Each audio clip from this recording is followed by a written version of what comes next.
Have you ever noticed that one person who never posts? No photos, no stories, no updates, no carefully curated highlights. They are completely silent. You scroll and scroll, and there is nothing, just an empty profile. Maybe a profile picture from 3 years ago, maybe nothing at all. And somehow they seem more at peace than everyone else. Subscribe if you want to understand the machinery behind your own mind. What is going on with these silent ones? Are they hiding? Are they antisocial? Are they secretly miserable and just not sharing it? Or have they figured something out that the rest of us have not? The answer is simpler than you think. People who do not post online are not hiding. They are not broken. They are not antisocial.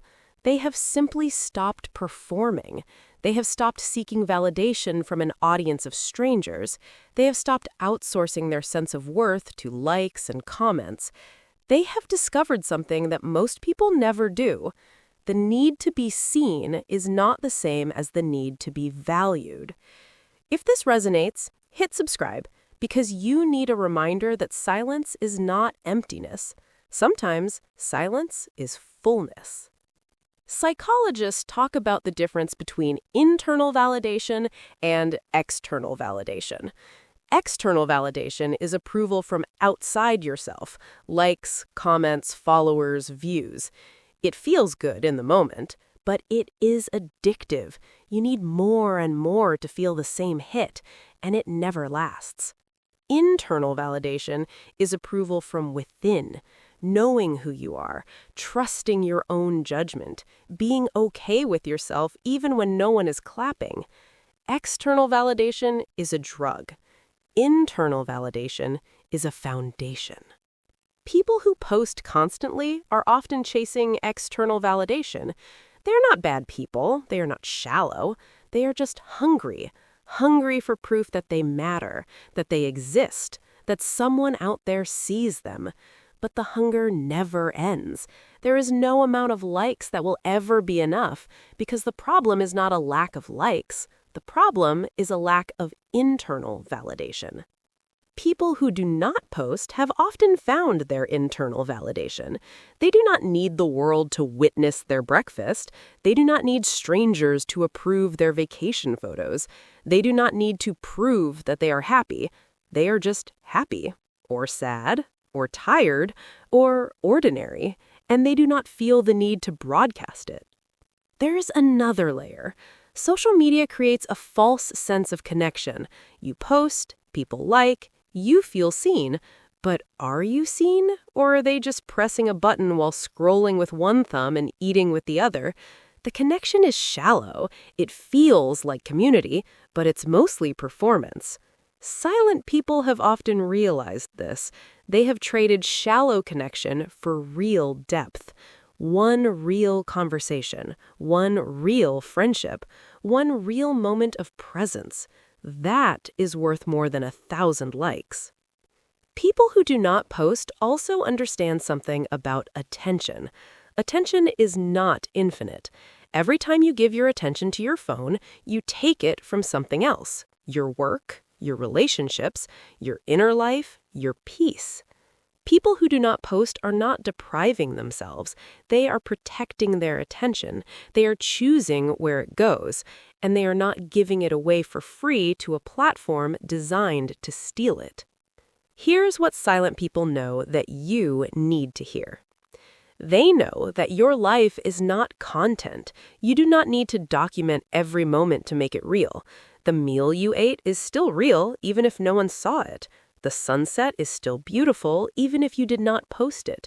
The joy you felt is still yours, even if you kept it to yourself. They know that being forgotten is not the end of the world. Most people are terrified of being forgotten, so they post constantly, leaving digital breadcrumbs to prove they existed.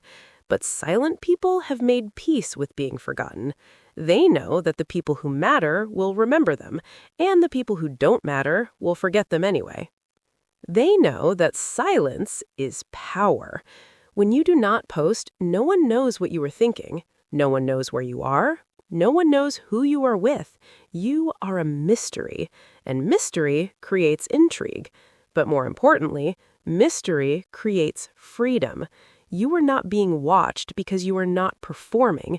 You are just living. They know that real life happens offline. The best moments are not postable.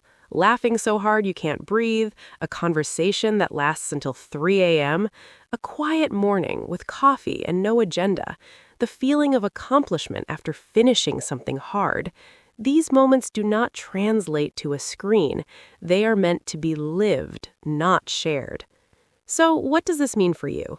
You do not have to go silent. You do not have to delete your accounts, but you can learn something from the silent ones. You can post less and live more. You can stop performing for an audience that doesn't care. You can stop checking how many people liked your post. You can put your phone down and look up. You can have a meal without photographing it.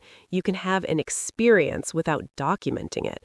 You can be happy without proving it. You can find your internal validation. You can learn to be okay with yourself even when no one is watching. You can build a sense of worth that doesn't depend on likes. You can trust your own judgment. You can know who you are without needing the world to confirm it. The silent ones are not better than you. They are not wiser than you.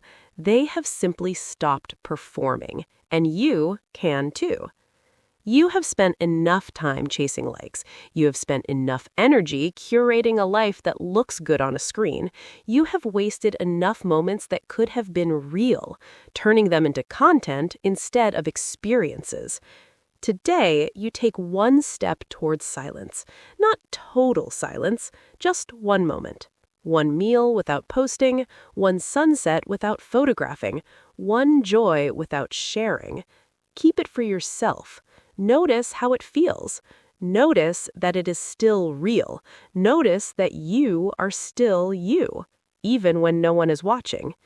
That's the secret of the silent ones. They know that being unseen is not being invisible. It's being free. If you are ready to stop performing and start living, subscribe. Every week, we explore not just how the mind works, but how to make it work for you. Not the performance, the peace of being unseen. Thank you for listening. I will see you in the next one.